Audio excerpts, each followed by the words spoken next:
State of హర్మూస్ మా కంట్రోల్లోనే ఉండాలి. రెండు, ఇంకోటి కూడా చెప్పిందండి, ముఖ్యమైన ఉద్దేశం ఏంటనంటే ఇప్పుడు ఏవైతే నష్టాలు మేము ఇప్పుడు అనుభవిస్తున్నామో, ఏవైతే మేము ఫైనాన్షియల్ ఆర్థికమైనటువంటి నష్టాలు మేము అనుభవిస్తున్నామో ఈ యుద్ధం వల్ల మీరు భరించాలని చెప్తుంది. మీరు మాకు డబ్బులు కూడా ఇవ్వాలి, నష్టపరిహారం కూడా మీరు కట్టియాలని చెప్పేసి ఇరాన్ గట్టిగా అడుగుతుంది అనమాట. కానీ ఈ యుద్ధం ఏదైనప్పటికీ కూడా ఇండియా మీద మాత్రం చాలా మంచి శుభ పరిణామం ఉండబోతుంది. నెగిటివ్ గా చూసుకుంటే గోల్డ్ రేట్లు భయంకరంగా స్కై రాకెట్ అవుతాయి. గోల్డ్ రేట్లు 2 లక్షల తులమైన కూడా ఇబ్బంది లేదు. అంటే 10 grams of gold also it might go up to 2 lakhs rupees. ఇప్పుడు మార్కెట్లు ఓపెన్ కాబోతున్నాయి ఇంకా 8 వరకు. National stock exchange, Bombay stock exchange open అవుతుంది కాబట్టి ఖచ్చితంగా ఒక శుభ పరిణామం ఉంటుంది. ఇంకోటి మనం గుర్తుంచుకోవాల్సిన విషయము, IMF అండ్ వరల్డ్ బ్యాంక్ ఏమని చెప్పిందనంటే ఈ ఇయర్ మనకి 2026 వరకు జీడిపి గ్రోత్ రేట్ 7% గా అది అజ్యూమ్ చేసింది అనమాట. కానీ ఇండియాకి నష్టం ఏంటంటే ఈ వార్ వల్ల ఈ 7% జీడిపి కింద పడిపోయి 5.5% జీడిపి వచ్చింది అనమాట. మన గ్రోత్ రేట్ కూడా దెబ్బతింది ఈ యొక్క వార్ వల్ల. సో ఈ వార్ ఇప్పుడు ఎత్తివేయడము, ఒక 2 వారాల వరకు టైం తీసుకోవడం, ఇది ఖచ్చితంగా శుభ పరిణామమే మనకి.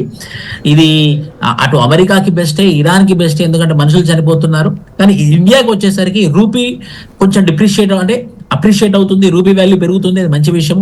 బంగారం ధర పెరుగుతుంది. 2, ముఖ్యంగా అండి చమురు విలువ నిన్న మార్నింగ్ ఇదే ఇండియన్ నేషనల్ టైంకి, ఇండియన్ స్టాండర్డ్ టైంకి, నిన్న ఇదే టైంకి 7 AM కి 120 రూపీస్ బ్యారెల్ క్రూడ్ ధర ఉండే, క్రూడ్ ఆయిల్ ధర బ్యారెల్ $120 ఉండే.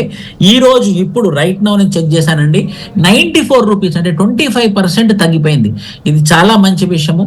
ఎల్పిజి గ్యాసెస్, ఇక మన గ్యాస్ ఇబ్బందులు ఉండకపోవచ్చు ఒక 2 వారాల వరకు. మళ్ళీ 2 వారాల తర్వాత ఏం జరుగుతుందో తెలియదు కదా మనకి. సో ఇవైతే right now the current status sir. Okay, so conflicts ఎలా ఉండబోతున్నాయి అంటే ఇప్పటి వరకు ఉన్నటువంటి సిచ్యువేషన్లో దుబాయ్లో ఇండియన్స్ చాలామంది ఉన్నారు, అక్కడ ఉద్యోగులుగా లేకుంటే కార్మికులుగా చాలామంది పనిచేశారు. ఇప్పుడు ఈ సీజ్ ఫర్ అండర్స్టాండ్ తర్వాత ఎంప్లాయ్మెంట్ ఆపర్చునిటీస్ మరి రిట్రైవ్ అయ్యే అవకాశం ఉందా? చాలా మంచి పాయింట్ మీరు మెన్షన్ చేశారండి. 17, కరెక్ట్ ఫ్యాక్ట్స్ చెప్తాను, original facts. 17% of crude oil ఇండియాకి స్ట్రేట్ ఆఫ్ హార్మూజ్ గుండా వస్తుంది. నెంబర్ 1 అంటే 17% ఏమో ఓవరాల్ గా వెస్ట్ ఏషియా మొత్తం నుండి ఏమో 55%, ఆ స్ట్రేట్ ఆఫ్ హార్మూజ్ నుండి 17%, 20% దాకా వస్తుంది. అంటే వరల్డ్ ఆయిల్ మొత్తము 38% ఆఫ్ రెమిటెన్సెస్, అంటే 38% ఆఫ్ రెమిటెన్సెస్ అంటే మన ఇండియన్స్ ఎవరైతే సెటిల్ అయ్యారో గల్ఫ్ కంట్రీస్ లో, అది యుఏఈ కావచ్చు, లేకపోతే సౌదీ అరేబియా కావచ్చు, ఒమన్ కావచ్చు, ఖతర్ కావచ్చు, కువైట్ కావచ్చు, ఇరాన్ కావచ్చు, ఇరాక్ కావచ్చు, ఈ గల్ఫ్ కంట్రీస్ లో ఎవరైతే సెటిల్ అయ్యారో ఇండియాకి 38% ఆఫ్ రెమిటెన్స్, అంటే వాళ్ళు డబ్బులు పంపిస్తున్నారు అనమాట. వాళ్ళు ఏ రూపకంగా డబ్బులు పంపిస్తారు? డాలర్స్ రూపకంగా డబ్బులు పంపిస్తారు. సో మన ఫారెన్ ఎక్స్చేంజ్, మన ఫారెన్ రిజర్వ్ పెరిగే అవకాశాలు ఎక్కువగా ఉండే 38%. కానీ లాస్ట్ 40 రోజులు ఈ వార్ వల్ల ఏమైందంటే ఈ రెమిటెన్సెస్ బయట కంట్రీ, ముఖ్యంగా గల్ఫ్ నుంచి వచ్చేటటువంటి పర్సెంటేజ్ 30%, 38% ఉండేది 5%కి పడిపోయిందండి.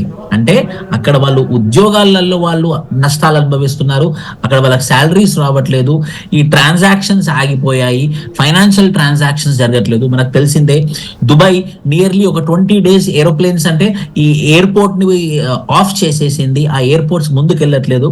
సో ఎంప్లాయ్మెంట్ విషయంలో లాస్ట్ 40 days నుంచి ఎలాంటి మూవ్మెంట్ లేదు గల్ఫ్ కంట్రీస్ లో. ముఖ్యంగా కేరళ నుండి వెళ్తారు స్కిల్డ్ లేబరు, మన ఆంధ్రప్రదేశ్ నుంచి వెళ్తారు అన్స్కిల్డ్ లేబరు, ఆ మూవ్మెంట్ కూడా తగ్గిపోయింది, రెమిటెన్సెస్ కూడా తగ్గిపోయినాయి. సో ఈ వార్ ఇప్పుడు ఒక సీజ్ ఫైర్కి వచ్చింది కాబట్టి ఖచ్చితంగా మూవ్మెంట్ పెరుగుతుంది, ఎంప్లాయ్మెంట్ కూడా పెరిగే అవకాశాలు ఎక్కువ ఉన్నాయి. కానీ ఒకటి గుర్తుంచుకోవాలి సార్, మనము అన్సర్టెన్ సిచ్యువేషన్ లో ఉన్నాం, సర్టెన్ సిచ్యువేషన్ లో లేము. ఒక 2 వారాల సీజ్ వైరే, ఈ 2 వారాల తర్వాత మళ్ళీ ఏమైతుంది అనేది మనకు తెలియదు. మళ్ళీ ఇరాన్ ఎలా రెస్పాండ్ అవుతుందో తెలియదు, యుఎస్ ఎలా రెస్పాండ్ అవుతుందో తెలియదు, ముఖ్యంగా ఇజ్రాయెల్ ఎలా రెస్పాండ్ అవుతుందో తెలియదు. కాబట్టి ఇది ఒక టెంపరరీ అడ్జస్ట్మెంట్ అని చెప్పేసి మనం గుర్తుంచుకోవాల్సిన అవసరం ఎంతైనా ఉంది. ఈ 2 వారాల తర్వాత ఇదే కంటిన్యూ అవుతుందన్న గ్యారంటీ లేదు. కాబట్టి మార్కెట్ సెంటిమెంట్ ఈ రోజు రేపు ఒక వారం రోజులు మార్కెట్ సెంటిమెంట్ ప్రాపర్ ఉన్నా కూడా పాజిటివ్ ఉన్నా కూడా అది పర్మనెంట్ సెంటిమెంట్ లాగా మనం తీసుకోలేము. ఎందుకనంటే ఇది ఒక టెంపరీ అడ్జస్ట్మెంట్, 14 days అడ్జస్ట్మెంట్ కాబట్టి. సో మార్కెట్ కదా సెంటిమెంట్, ఎంప్లాయ్మెంట్ పెరుగుతుందని గ్యారంటీగా నేను చెప్పలేను సార్, ఉండదు గ్యారంటీ. ఎందుకంటే ఎప్పుడైనా కూడా మార్కెట్ ఎప్పుడు బస్ట్ అవుతుంది, ఎప్పుడు ముందుకెళ్తుంది, ఎంప్లాయ్మెంట్ ఎప్పుడు పెరుగుతుంది అని అంటే ఎప్పుడైతే సెంటిమెంట్స్ పాజిటివ్ ఉంటే, సర్టెన్ సిచ్యువేషన్స్ ఉంటాయి, సర్టెనిటీ ఉంటే ఖచ్చితంగా మార్కెట్ బాగుంటుంది. సో కృష్ణ గారు, మనం ఈ మధ్య కాలంలో యుద్ధం స్టార్ట్ అయిన నాటి నుంచి చాలా సమస్యలు ఎదుర్కొన్నాము. ఉదాహరణకి అంటే పబ్లిక్ అర్థమయ్యే రీతిలో చెప్పాలంటే చాలా దూరంగా ఎక్కడో ఊహకందనంత దూరంలో యుద్ధం జరుగుతుంటే మన దగ్గర టిఫిన్ రేట్లు పెరిగిపోయాయి డ్యూ టు గ్యాస్ కష్టాలు. మనం పెట్రోల్ పంపుల దగ్గర చాలాసేపు వెయిట్ చేయాల్సి వచ్చింది. సో తెలిసి తెలియక చాలామంది అలా వెయిట్ చేయాల్సి, రకరకాల సమస్యలు వచ్చాయి.